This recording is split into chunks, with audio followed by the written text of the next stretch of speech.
We are all the monster. Frankenstein, late capitalism, and the things we made and left to die. Mary Shelley was 19 years old when she wrote the defining myth of the modern world. She probably did not know she was doing this. 200 years later, the novel she produced in a wet summer beside a Swiss lake reads less like a Gothic romance than like a diagnosis. Precise, unflinching, and delivered with the calm authority of someone who had already seen exactly how this ends. We have been reading Frankenstein wrong. Not entirely wrong. The novel has attracted 2 centuries of serious critical attention, and serious critical attention is rarely entirely wrong about anything, but wrong in the specific sense of reading it as a story about the dangers of scientific ambition, of transgressing the boundary between the human and the divine, of playing God in the laboratory. This reading, the reading that gave us Boris Karloff with bolts in his neck, gave us the word Franken as a prefix for any technology that frightens us, gave us the comfortable cultural shorthand of the scientist who goes too far, has absorbed most of the novel's available oxygen. It has done so at the cost of the reading that is more uncomfortable, more contemporary, and more accurate to what Mary Shelley actually wrote. The reading that has been displaced is this. Frankenstein is a novel about what happens after the creation. It is not primarily concerned with the act of making the creature. Victor Frankenstein's laboratory procedures occupy a remarkably small portion of the text, and Shelley declines, with what reads in retrospect as deliberate restraint, to describe them in any technical detail. It is concerned with what happens next, with Victor's immediate, visceral rejection of the thing he has made the moment it opens its eyes, with the creature's subsequent education in the values and the texts of the civilization that made it, with the creature's attempt to enter that civilization and its systematic exclusion from every threshold it approaches, with the radicalization that follows the exclusion and the destruction that follows the radicalization, and with the mutual pursuit across a dying landscape that ends in the Arctic wastes at the top of the world, with both creator and creature destroyed and the ice, the last indifferent witness, closing over everything. This is not a story about scientific hubris in the abstract. It is a story about the specific human capacity to make something, use it, discard it, and then be destroyed by the consequences of the discarding. It is, in other words, a story about us, about the economic and political system we have built and the creatures that system has made and abandoned, about the nature we have exploited without responsibility, about the excluded who have learned the values of the civilization that excludes them and have begun, with entirely comprehensible fury, to act on that learning. The creature is not the monster of the horror film. The creature is the most morally serious figure in the novel, and we have been siding with Victor. Vain, irresponsible, eloquent, self-pitying Victor for 200 years, because Victor tells the story, and the people who tell the stories get to decide who the monster is. The sympathy problem. Mary Shelley understood narrative point of view with a sophistication that her critics have not always matched. Frankenstein is structured as a series of nested narratives. The Arctic explorer Walton writes letters to his sister.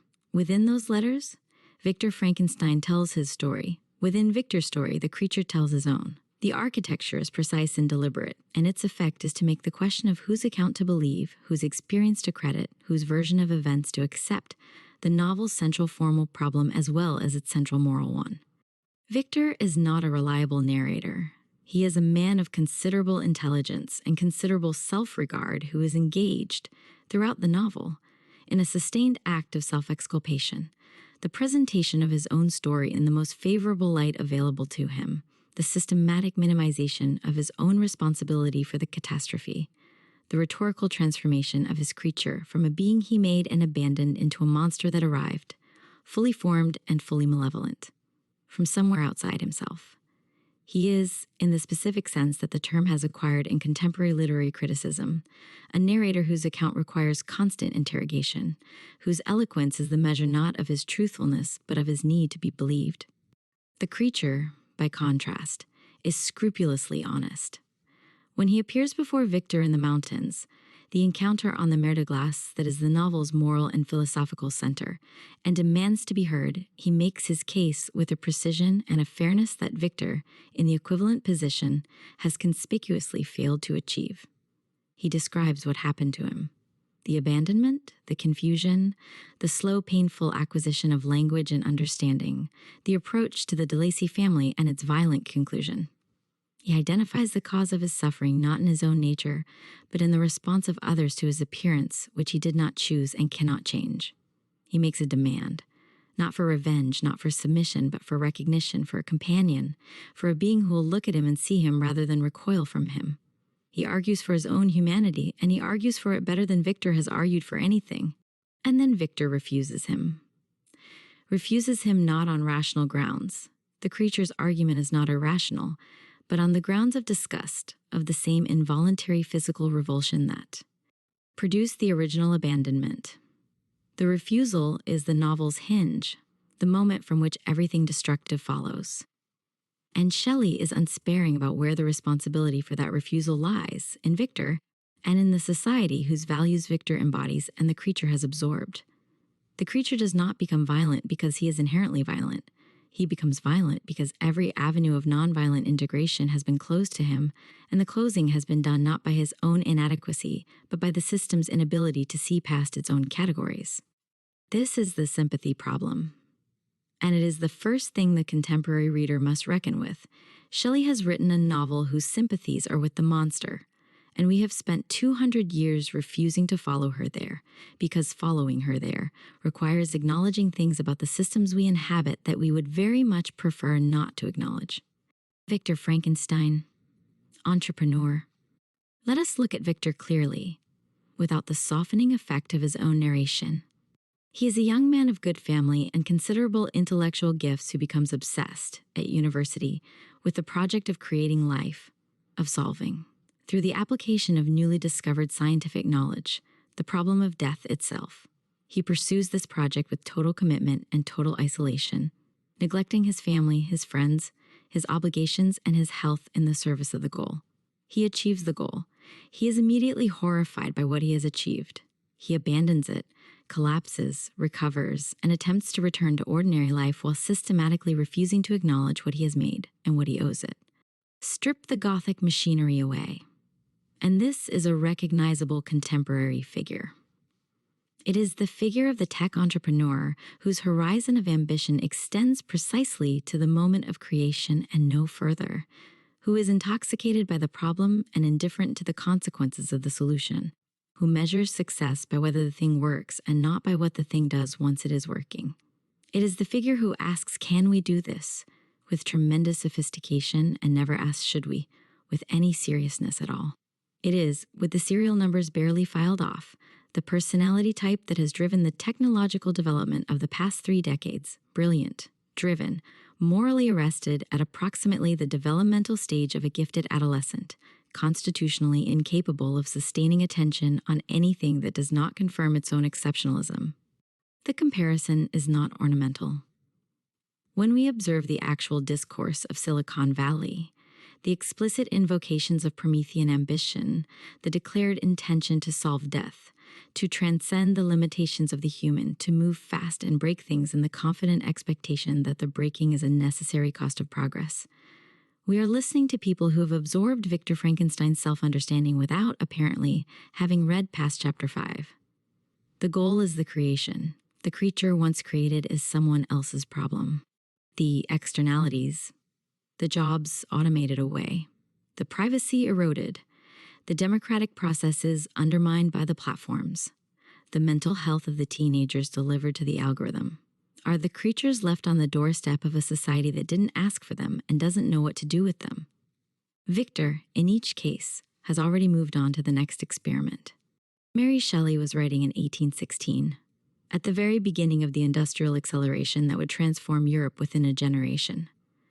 She was writing as the factory system was establishing itself, as the first wave of what we would now call technological unemployment was producing the Luddite uprisings in the English Midlands, as the promise of the new industrial order was beginning to reveal its costs alongside its benefits. She could not have known the specific forms that the acceleration would take across the following 2 centuries. She understood its logic with a completeness that 2 centuries of subsequent experience have only confirmed. Victor is not evil. This is important. He is not a villain in the melodramatic sense. He does not want to cause suffering. does not enjoy the destruction that follows from his choices, is genuinely distressed by the consequences he has set in motion. He is something more interesting and more dangerous than evil. He is someone whose capacity for abstraction has so thoroughly outpaced his capacity for moral imagination that the gap between the two has become the source of catastrophe. He can conceive the creature in the abstract, can imagine the project of creation with vivid excitement, but cannot sustain the imaginative effort of continuing to conceive the creature once it is concrete, once it is there, yellow-eyed and 8 feet tall, making claims on him that his abstract excitement had not prepared him for. This failure of moral imagination, the gap between the conception and the responsibility, between the creation and its consequences, is not a personal defect of Victor Frankenstein. It is a structural feature of the system that produced him and that he represents. A system that rewards the creation and prices the consequences into someone else's account will produce Victor Frankensteins reliably at scale in every generation. This is not a prediction, it is a description. The creature reads Paradise Lost. The most underread section of Frankenstein is the long central portion in which the creature describes his own education, the period he spent in the hovel attached to the de Lacy family's cottage, secretly observing them, learning language and then literature, and then the history of human civilization, arriving at political and moral consciousness through the accumulated force of everything the culture had produced and chosen to preserve and transmit. The books he reads are not random. Shelley chooses them with precision. Paradise Lost, Plutarch's Lives, The Sorrows of Young Werther.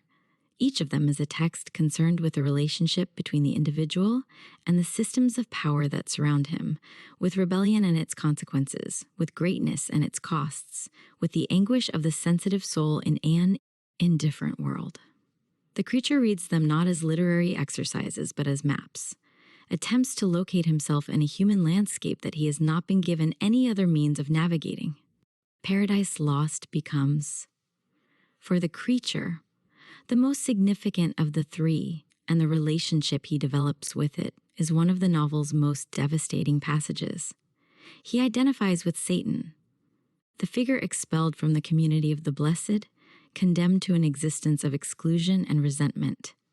But he also identifies with Adam, the created being who did not ask to be made, and who cannot understand why the maker who made him now withholds the recognition.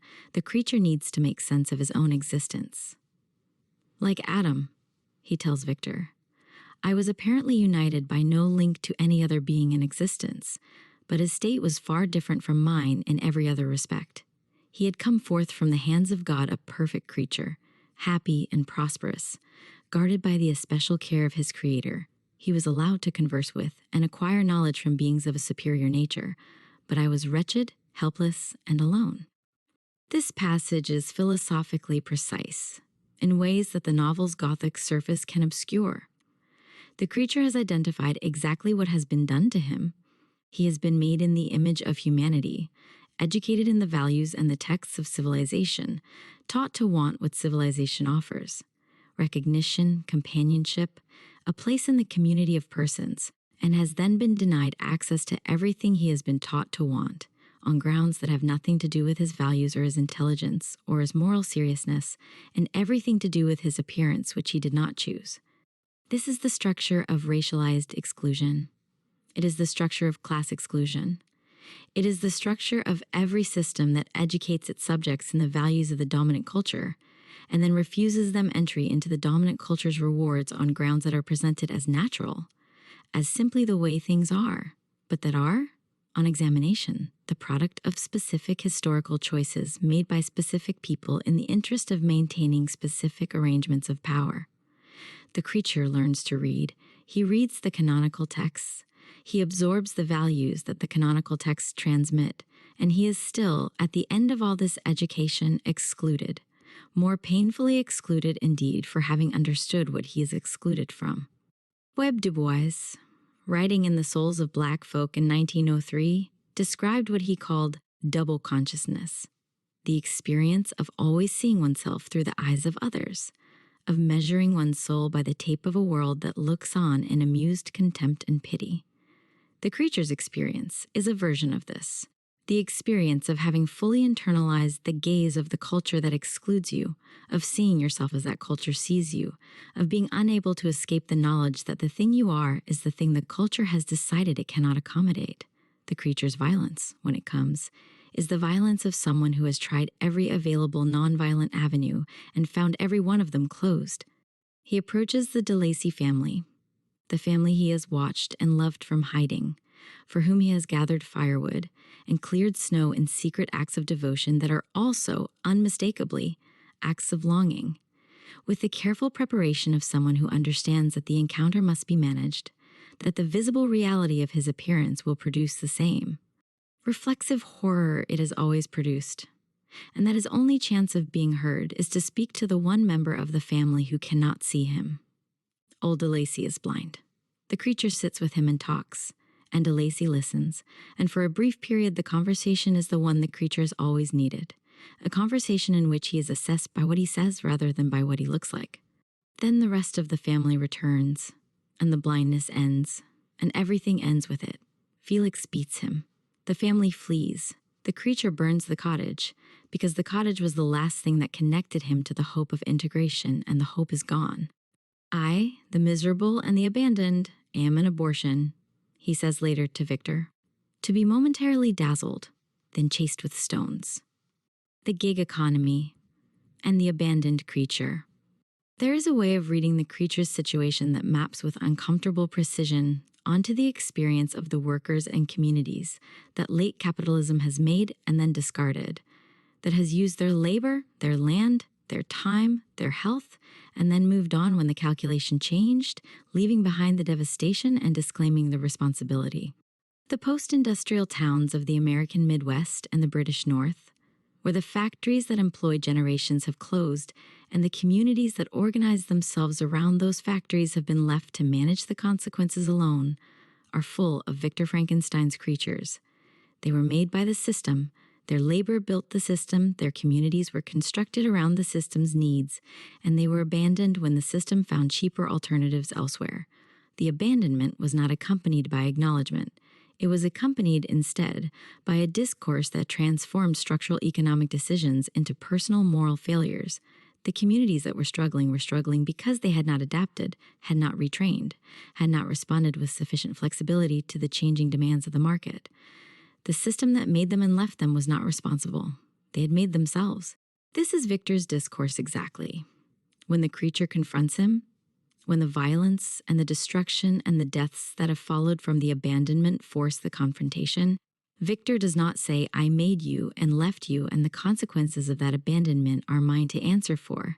He says, you are a monster, and your monstrousness is your own, and I am the victim of your violence. The refusal of responsibility is total, and it is eloquent, and it is the refusal that the dominant culture has been making in various forms, every time the consequences of its own decisions have arrived at its door in a form too large to ignore.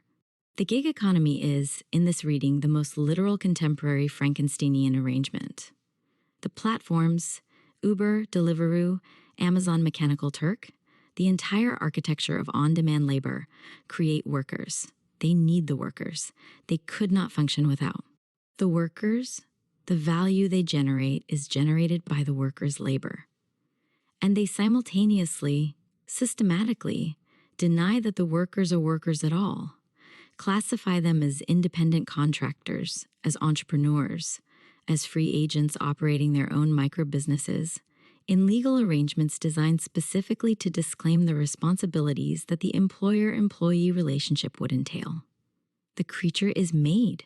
The creature is used. The creature is denied the name that would make the relationship legible and the responsibilities unavoidable. And the creature, who drives in the rain and delivers in the rain, and clicks the tasks that the algorithm delivers for rates that do not meet the minimum wage, has no recourse because the law has not yet caught up with the fiction, and the fiction is very profitable for the people who maintain it. Mary Shelley did not foresee the gig economy. She did not need to. She saw the logic that produces it, the logic of creation without responsibility, of use without acknowledgement, of the systematic denial that the thing you have made and are benefiting from has any claim on you. She saw it in the Industrial Revolution beginning around her and in the romantic heroic individualism surrounding her. and she wrote it into a Gothic novel that the culture has been trying to read as a horror story rather than a mirror for 2 centuries. The Arctic is melting. The novel begins in the Arctic. Robert Walton, the explorer whose letters frame the entire narrative, is attempting to sail to the North Pole, to pierce the frozen world at the top of the globe, to find, as he puts it, a passage near the pole to those countries, to reach which at present so many months are requisite, or by ascertaining the secret of the magnet. He is, in other words, another victor, another man in the grip of an ambition whose consequences he has not fully considered, another figure of Promethean reach whose desire to go further, to know more, to penetrate the last unexplored regions, is not accompanied by any serious reckoning with what the penetration might cost. The Arctic of Frankenstein is a space of sublime indifference, vast, silent, lethal, and entirely uninterested in the human dramas being conducted within it. The ice does not care about Victor's tragedy. The ice does not care about the creature's grief. The ice presents itself as the environment within which the human story finally exhausts itself, the place where the pursuit ends because there is nowhere further to go, where the engine of destruction runs out of fuel in a landscape that was always going to outlast it. Except that the Arctic is no longer indifferent. The Arctic is now the most sensitive register of what the system has done, the place where the consequences of 2 centuries of industrial acceleration are most precisely and most terrifyingly visible. The ice that Walton's ship was trapped in is melting. The Northwest Passage that Walton was seeking, the route through the frozen north that had defeated every previous attempt and killed many who tried, is now navigable. It is navigable because the ice that blocked it is no longer there. It is no longer there. Because the system that Victor Frankenstein represents has been running, at increasing scale and increasing speed, for 200 years, and the atmosphere that results from the running is now warm enough to melt what was previously permanent. The environmental reading of Frankenstein is not a stretch. It is the novel's own logic extended to its conclusion. Victor treats nature as a resource, as the site from which the materials of creation can be extracted, the charnel houses and slaughterhouses from which the creature's components are gathered, without any acknowledgement that nature has claims of its own, that the extraction has costs, that the world being rated for the project of creation is not a passive storehouse, but a system with its own imperatives. This is again the logic of late capitalism in its most literal form, the treatment of the natural world as an externality, as a commons from which value can be extracted and into which costs can be dumped, without the extraction or the dumping appearing on any balance sheet that matters. The climate crisis is the creature that the system made and abandoned. It is the consequence that the creators, the industrialists and the financiers and the politicians and all of us who have benefited from and participated in the system, have spent 2 centuries refusing to acknowledge as theirs. The denial has the same structure as Victor's denial. The consequence is monstrous. The consequence threatens us. The consequence is not our responsibility. The responsibility is always somewhere else, with the developing nations who are industrializing now as we industrialized earlier, with the consumers who choose to drive and fly, with the next generation who will have to solve the problem that this generation created and declined to address. Victor's eloquence in the matter of his own non-responsibility has had 200 years of institutional practice to refine it. The creature tells Victor at their final confrontation that he has suffered more than Victor can imagine, that the capacity for suffering Victor gave him is the most cruel of all the gifts the creation entailed. The warming world is making this speech now, in the language of wildfire and flood and species extinction and the slow inundation of the coastlines, and we are responding with the same combination of distress and displacement that Victor specialized in, genuinely upset, insufficiently moved, unable to sustain the imaginative effort of connecting the distress to the action the distress would logically require. What the monster wanted. It is worth being very clear about what the creature wanted, because the popular mythology, Boris Karloff, the bolts in the neck, the lumbering violence, has so thoroughly replaced Shelley's creature in the cultural imagination that the actual request has become almost invisible. He wanted to be seen. He wanted a companion. He wanted recognition, the acknowledgement that he was a being of the kind that makes claims, that has experiences, that has a perspective, that matters. He did not want to destroy. He was not inherently violent. He was a being of considerable sensitivity and considerable intelligence, who had been made, abandoned, educated in the values of civilization, refused entry into civilization, and driven by the refusal into a violence that was, and this is the novel's most uncomfortable insistence, entirely comprehensible, not justified in some abstract moral accounting, comprehensible, the product of a specific sequence of actions and refusals that the novel traces with meticulous care, so that the reader cannot, if they are paying attention, claim that the violence came from nowhere. The test the novel applies to us, as readers, is the same test it applies to Victor. Can we sustain the imaginative effort of seeing the creature as it is, rather than as our disgust or our fear tells us it is? Victor fails this test every time. He is constitutionally unable to look at the creature and see anything other than the horror of his own creation, unable to see the intelligence, the suffering, the moral seriousness, the legitimate claim. We have, as a culture, failed the test in the same way. The creature has been the monster in every film adaptation, the villain of the piece, the thing to be destroyed rather than the consciousness to be heard. This failure is not aesthetic. It is political. The populations and the ecosystems that the system has made and abandoned are not monstrous. They are the consequences of specific decisions made by specific people in the interest of specific concentrations of wealth and power, and the monstrousness that the system attributes to them. The fecklessness of the unemployed, the irrationality of the climate protester, the unreasonableness of the asylum seeker, the dangerousness of the radicalized young man is Victor's move, made at civilizational scale. The monster is the thing we made. The monster is telling us what we did. We are calling it a monster so that we do not have to listen. The Modern Prometheus, Revisited.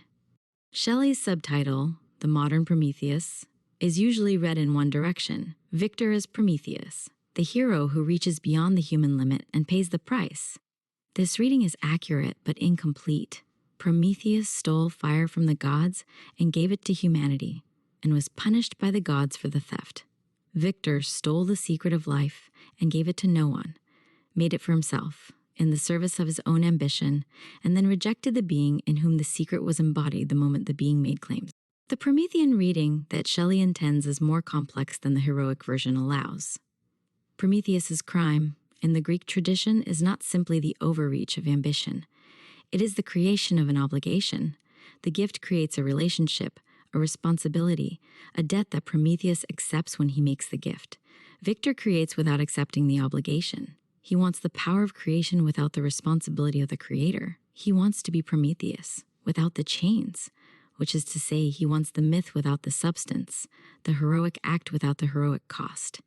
We are living in the age of people who want to be Prometheus without the chains.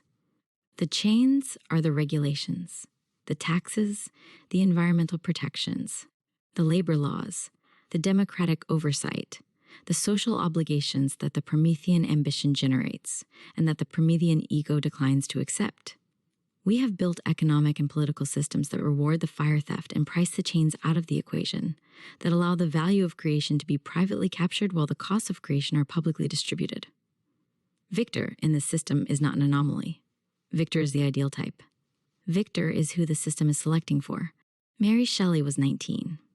She was the daughter of the two most important radical thinkers of her generation, the lover and then wife of the most genuinely revolutionary poet of his, the inhabitant of a social world in which the biggest ideas of the age were being thought and lived and tested against reality at close range. She had watched the French Revolution's promise dissolve into the Napoleonic Wars. She had watched romantic idealism produce real human casualties. She had buried children.